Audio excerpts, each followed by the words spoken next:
اللہ رب العزت فرماتا ہے اعوذ باللہ من الشیطان الرجیم انا نحن نزلنا الذکر وَإِنَّا لَهُ لَحَافِظُونَ کہ ہم اس کتاب کو نازل کرنے والے ہیں، یعنی قرآن، اور ہم ہی اس کی حفاظت کرنے والے ہیں۔ جہاں حضرت داؤد، حضرت عیسیٰ، حضرت موسیٰ کو کتب اور صحیفے عطا کیے، وہاں ان کتب میں تحریف اور تبدیلیاں بھی واقع ہوئیں، مگر یہاں اللہ رب العزت نے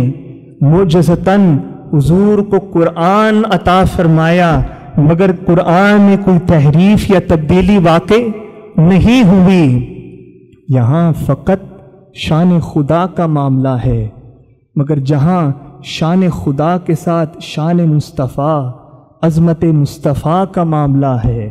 وہاں قرآن بھی عطا فرمایا، مگر قرآن کے ساتھ ساتھ اس کی حفاظت کا وعدہ بھی فرمایا۔ چونکہ قرآن مجید میں کوئی تحریف واقع نہیں ہوئی، تبدیلیاں نہیں آئیں، اس لیے معجزہ کے باب میں قرآن مجید حضور علیہ الصلوۃ والسلام کا